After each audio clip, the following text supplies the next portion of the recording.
And maybe this is a form of trauma. Like we can't let go.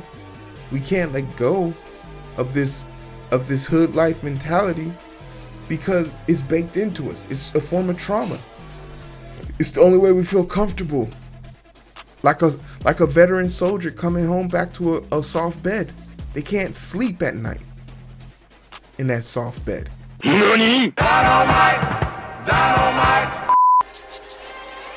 Here's other information just in from the All right. So what we have here is a situation. If you don't know, we lost a rapper, Takeoff from the Migos, and it's sort of surreal to hear this because, like, when I think about the Migos, I'm thinking about some of the safest rappers, like, in today's current zeitgeist, right? Like, these were people who had, like, the Migos have snacks in Walmart and Targets. Like, they're in primetime commercials, and their music is featured on primetime commercials. Like, they're considered safe. So for me to hear a story about one of them being shot or killed is mind-boggling to me. Because as much as the Dirty South rap persona is of them, it's not for them. These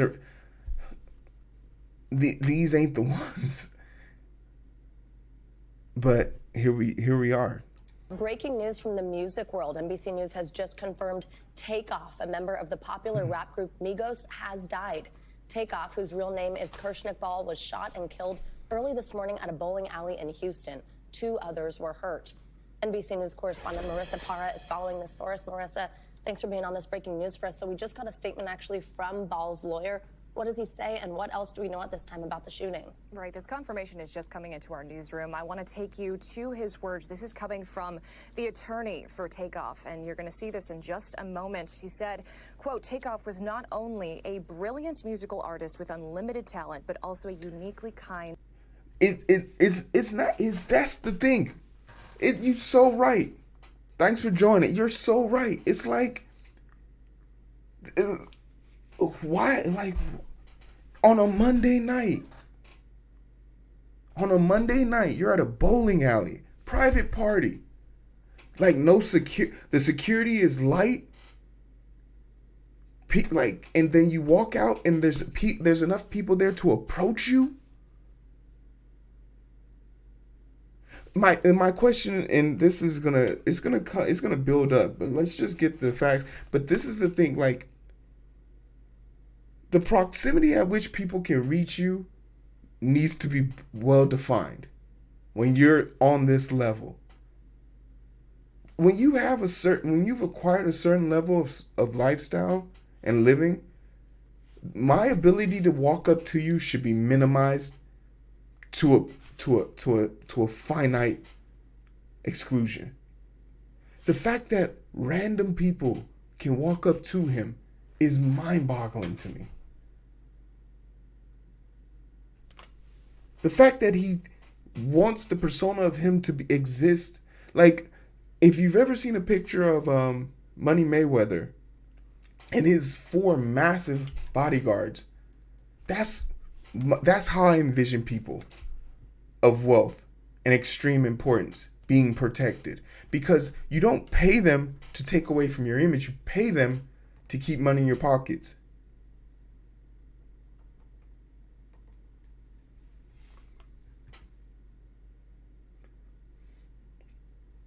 And this is the news for it up here. So I have the updates on this. So based on the reporting that happened, this was a private party, and he was shot outside on the left side of the building.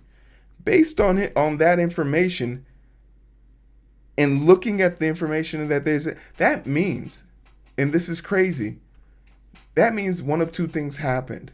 One, he either walked up to this group of people and insisted on playing with them, and this escalated, we won't know until we get camera footage, because the footage of him leaving is what's going to be most important.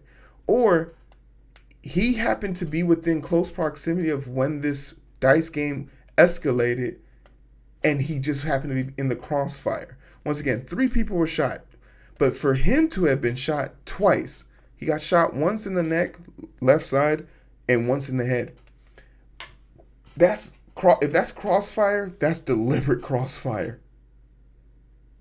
That sounds like an attack on him, like specifically. And if I'm just being real, you want to play dice on the street, you can do it legally. There are casinos where security and everyone plays by the rules. Everyone has their fucking shit checked at the door. You just can't continue to do this hood rat shit with your hood rat friend. You can't do it anymore. You have to just let some of that shit go. There's no way in hell you're telling me in a place where casinos exist, where you can have literally your best friends, your mates brought into a private secure area, that you're on these streets doing shit like that. It's just, and that's why I don't want to believe that he was involved in the dice game. I want to believe that Takeoff was was literally just caught in the hood.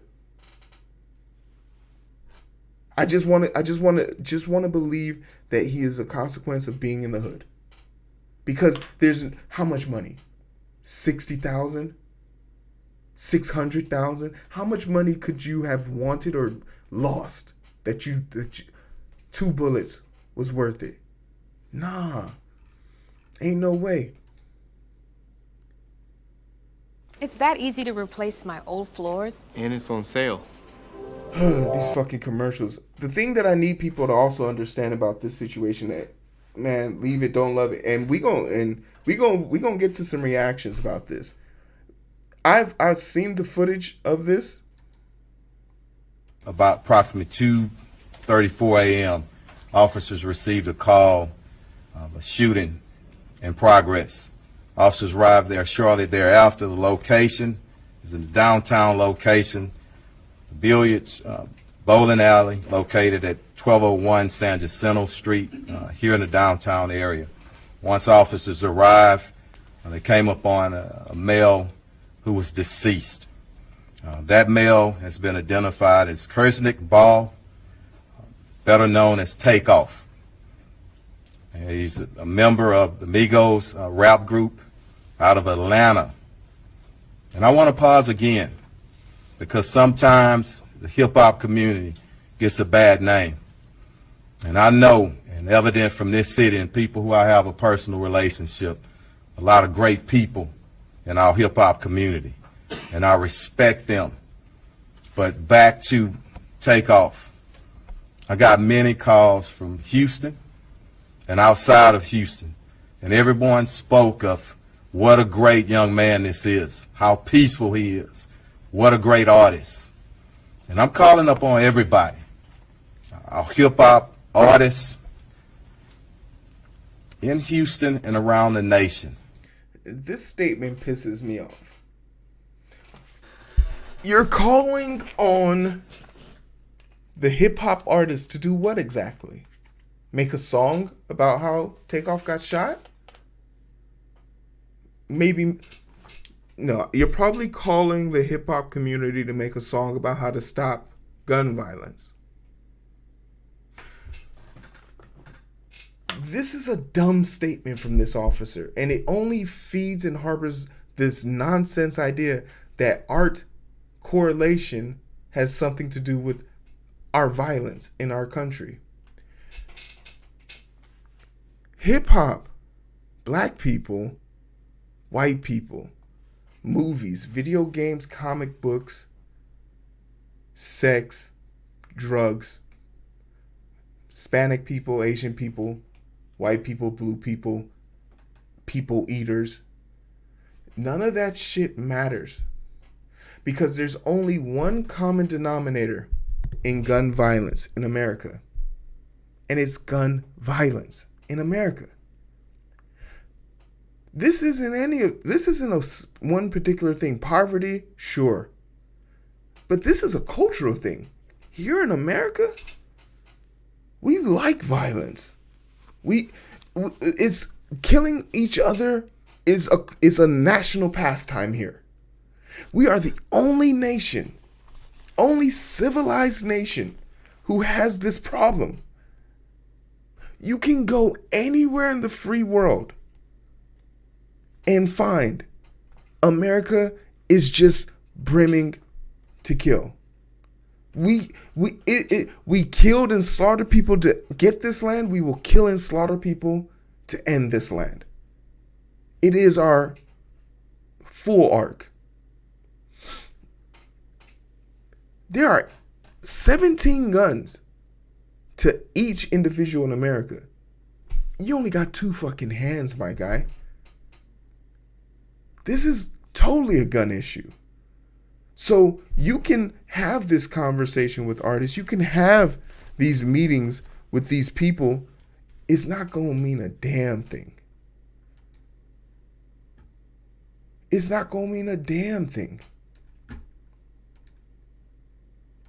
Because what you're trying to acquire or what you're trying to conform or prove is that this is a uniquely special issue here in the rap game community. It's not. And it's a horrible talking point.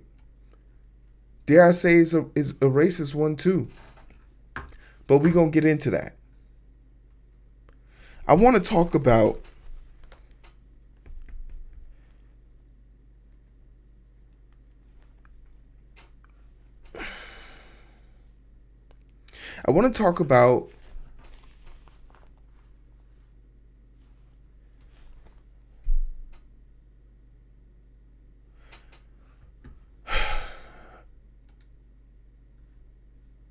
get a take from Deion Sanders, who I think probably has the most prolific take, but he's also wrong. I'm just sick and tired of the consistency of people that are influential to you are leaving us consistently. That's our rappers. Takeoff was murdered in a dice game in Houston, where we're going. So that eliminates all y'all leaving that hotel, because it ain't happening until I give you further notice. So whatever her name is, whoever she is, parents, everybody, they're gonna come to the hotel to visit you because y'all ain't leaving.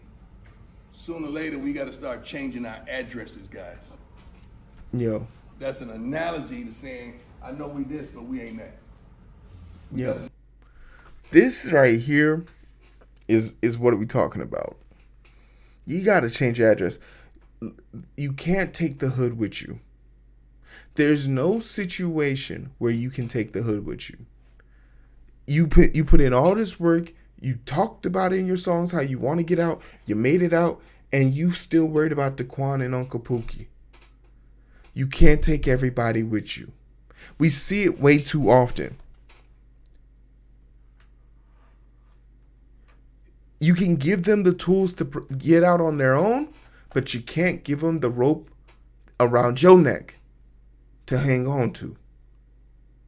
It just doesn't make any sense why you would do that. You have to leave the hood behind. And this goes to Takeoff. Like, once again, there's no situation where you should be out with that group of people. For what reason? And maybe this is a form of trauma. Like, we can't let go. We can't let go of this hood life mentality because it's baked into us. It's a form of trauma. It's the only way we feel comfortable. Like a veteran soldier coming home back to a soft bed. They can't sleep at night in that soft bed. Imposter syndrome. Maybe we don't believe we deserve peace because we've had to struggle and survive the whole time.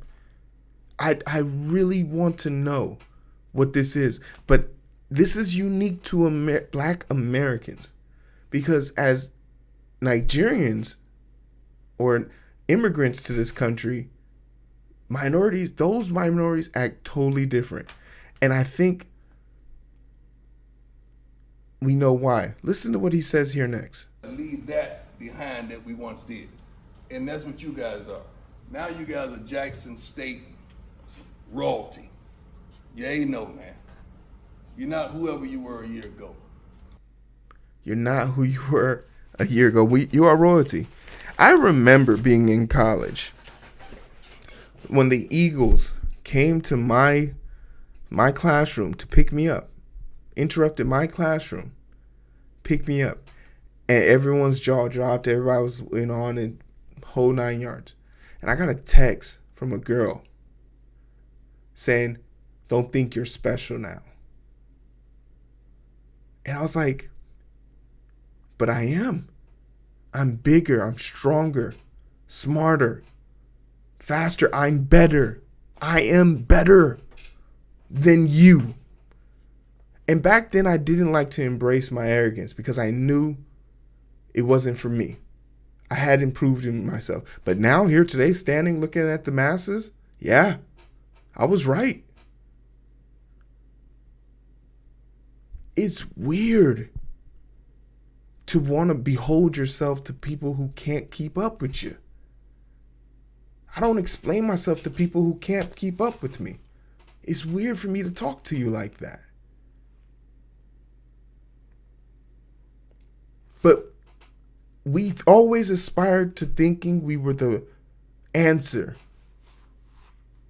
We didn't partake in this woe is me idea.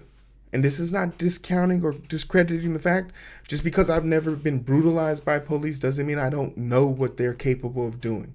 Doesn't mean I'm not willing to speak up for the other people. But at some point, we have to not necessarily come to terms with it, but just come to terms that we're not going to be affiliated with the image that the world has of us.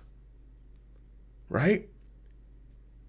We're not going to let the definition of what they have in store for us define us. I chose to be royalty. You're not even who you Thanks for the follow, Barry. Now, which is a blessing. But you can't continuously do the things you've always done and expect to get the results. This is a saying that I live by because that's the definition of insanity.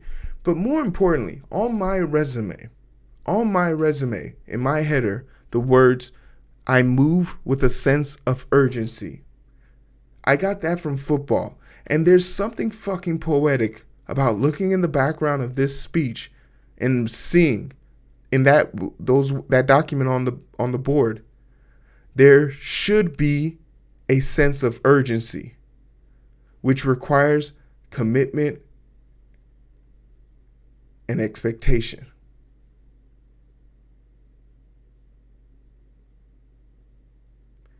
The path of success is not for the weak. It's just not designed for weak people. It will test you, it will grind you. It will force you to find a new level of focus. But only people who are focused will get it. And the thing about it, the worst thing you can do is after attaining a certain level of focus, becoming distracted. And that's just the vibe that this Takeoff situation gives me. It's like, bro, they playing your commercial during primetime television.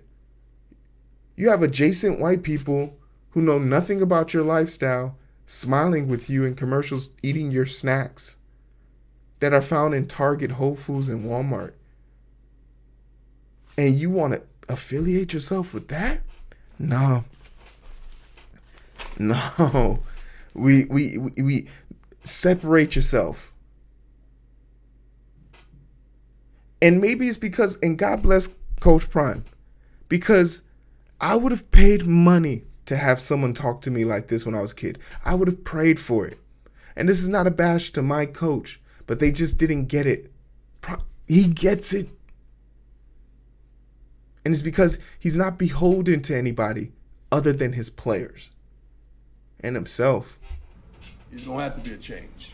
All of us have gone through drastic changes. Have we, coaches? All of us are still evolving into what God has called us to be, and that's change. You cannot kick it with the same dudes you kicked it with. You cannot kick it with the multitude of women that you kick it with. You cannot associate in the same realms that you associate with. You're going to have to change if you expect change. You can't do it. It's going to come to a time, they can talk about you, they can mock you, they can ridicule you, they can cuss you out, they can clown you, whatever they want. But you're going to have to separate sooner or later. You're going to have to disconnect. Sooner or later, you're going to have to. So get that in your spirit. I'm sad because it just seems like it's always us. Mm. But we want to say we matter. We want to say we keep it in 100, but it's... And I'm going to push back on this because now here's this third person. We first had the police chief, we have Deion Sanders, and even Lee Merritt, the lawyer from out of Texas, all bring up this, to be quite honest, racial talking point. This is a debuff to the Black Lives Matter. Basically saying, how can we say Black Lives Matter when we're killing each other? And this is a really bad talking point to get people from focusing on talking about the big major issue. The one common denominator in all gun-related shootings. We live in a country where children in schools, children in churches, the most sacred place, the thing that is most precious to American life right now is children and religion. Because they took away women's right to decide if they're going to have an abortion to save a child. And they be damned if this isn't a neo-fascist national state. These two things are located in the same place, and a third thing came in and killed them in the place. Children have died in churches, in schools. And we throw our hands up. What can we do? There's nothing we can do. And similar to those people who are lobbying for these types of things, these black men are falling into this trope. Don't tell us about the stats of us killing each other. Tell us how we keep killing each other. Focus on what is really the root cause analysis here. Because the guns seem to be the only common denominator.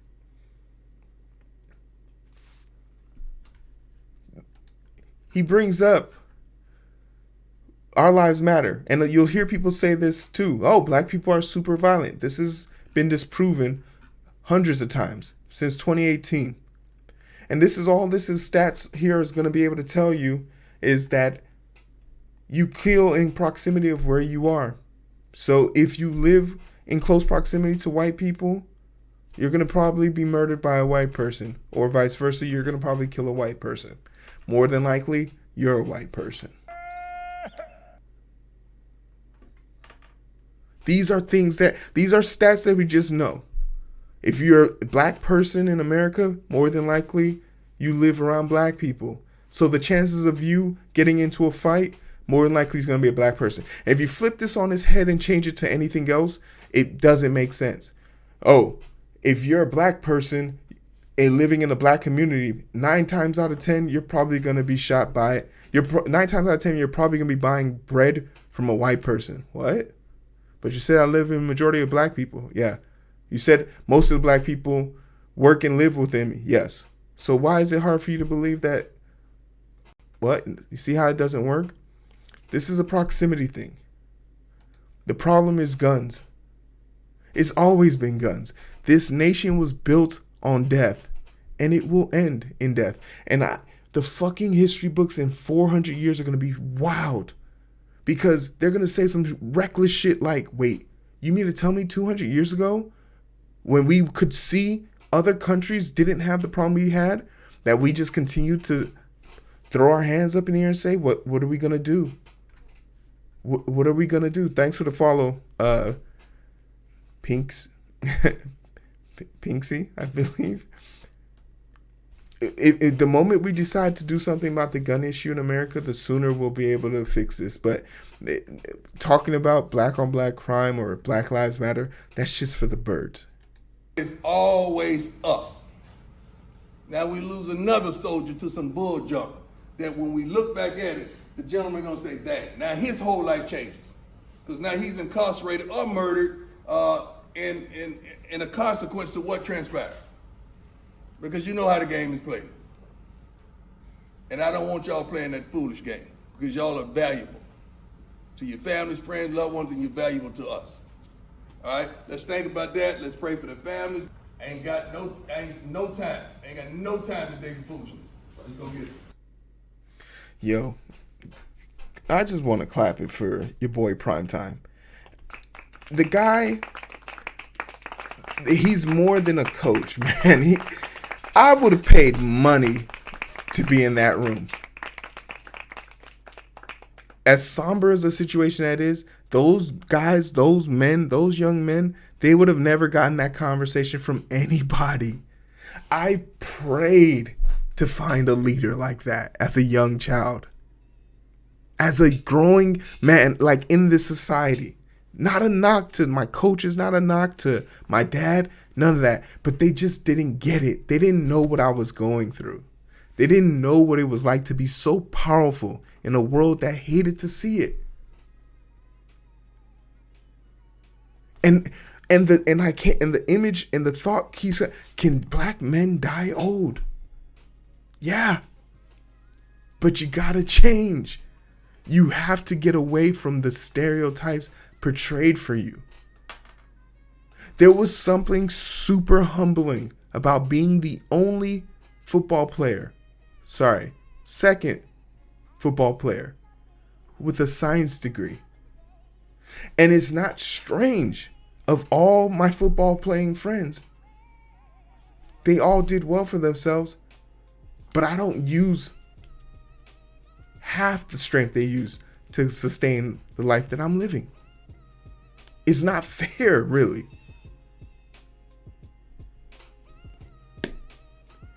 I just really want to see like the prosperous version of us that doesn't involve mourning. Because like the Migos, like you just don't envision any, like what? Why them? Why him? Why Takeoff? Either way it goes, there's a bunch of stuff that needs to come out still. We need the details. We need the camera footage. We need everything. We need to know what happened. And to be quite honest, you know, everyone needs to just be on high alert because there are hurt people out there. And hurt people are going to find a way to vent. Don't become part of this vicious cycle. Rest in peace, Takeoff.